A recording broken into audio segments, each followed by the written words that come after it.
Hello guys, कैसे हैं आप लोग। उम्मीद करती हूँ आप सब अपने अपने घरों में सही होंगे। तो ये मेरा पहला ब्लॉग है जो सीवान से बनारस। तो चलिए बताती हूँ मैंने कैसे सीवान से बनारस का सफ़र तय किया। ये है मेरी फ्रेंड। तो सीवान से हम लोग ट्रेन पकड़ के चले गए देवरिया।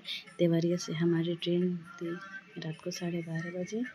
तो हमने थोड़ी देर वेट किया, उसके बाद से हमारी ट्रेन आई जो अगले सुबह 5 बजे बनारस स्टेशन पे हम लोग उतर गए। उसके बाद से हम लोग चल दिए घाट की तरफ। तो यहाँ पे मैं और मेरी फ्रेंड थी और हमारे ग्रुप के बहुत सारे लोग थे।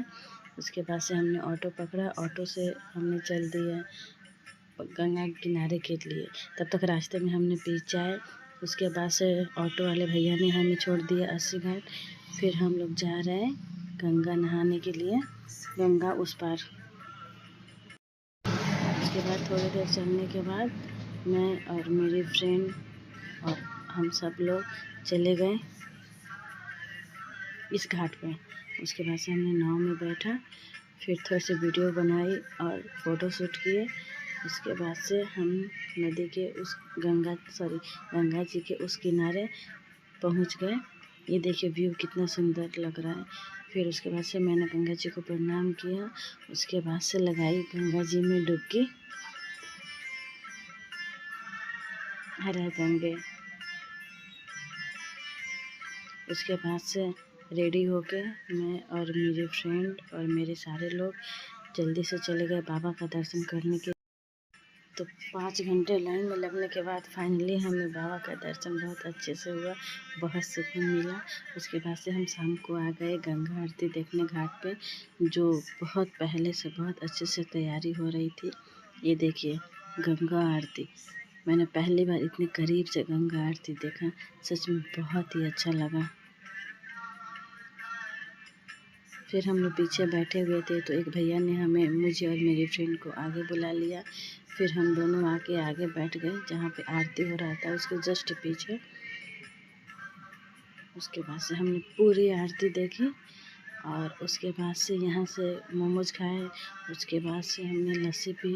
उसके बाद से हम चले गए कुछ खाने के लिए। उसके बाद फिर वापस आए बनारस।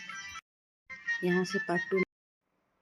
फाइनली हम लोग बनारस से विंध्याचल आ गए हैं और अब हम जा रहे हैं माता के भवन की तरफ। अभी सुबह के 5 बज रहे हैं।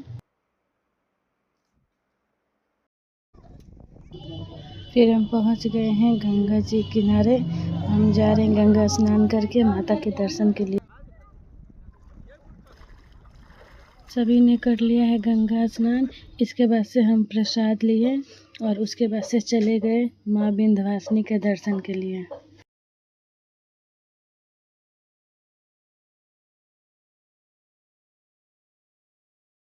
हम होटल से थोड़ी ही दूर जा रहे थे। रास्ते में बहुत धूप तेज़ था, बहुत ज़्यादा धूप। उसके बाद से फाइनली 10 से 15 मिनट लाइन में लगने के बाद हमें माता विंध्यवासिनी का दर्शन हो गया।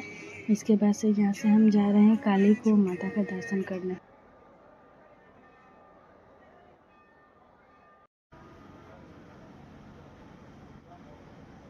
यहाँ पे सबसे अच्छा जो चीज़ था वो है जगह जगह पे शिवलिंग। फिर हमने काली कुआं में, यहाँ पे कहा जाता है कि कुएं के पानी पीना बहुत ही अच्छा होता है। फिर हमने पानी पिया। फिर नारियल से, जो पंडित जी ने बताया कि अपनी सारी नकारात्मक ऊर्जा ऐसे नारियल को 7 बार घुमा के इस अग्नि कुंड में डाल देने से सारी नकारात्मक ऊर्जा दूर हो जाती है। फिर हमने किया, मैंने और मेरे फ्रेंड ने और हमारे ग्रुप के सभी लोगों ने। उसके बाद से फिर हम आकर अष्टभुजन देवी के पास। यहाँ पे बहुत ऐसे लोग हैं जो रोपवे से आ रहे थे ऊपर जो त्रिकोण दर्शन कर रहे थे, और हम लोग नीचे से ही आए थे ऑटो करके। उसके बाद से फाइनली हमने अष्टभुजन देवी का दर्शन किया। उसके बाद से फाइनली रात में ट्रेन पकड़े। ये मेरी फ्रेंड जो सिर्फ सोते रहती है। और फाइनली इसके बाद से हम अपने घर आ गए अगले दिन सुबह। थैंक यू सो मच मेरा ब्लॉग देखने के लिए। मेरा फर्स्ट ब्लॉग था, कोई भी गलती हुई होगी तो सॉरी।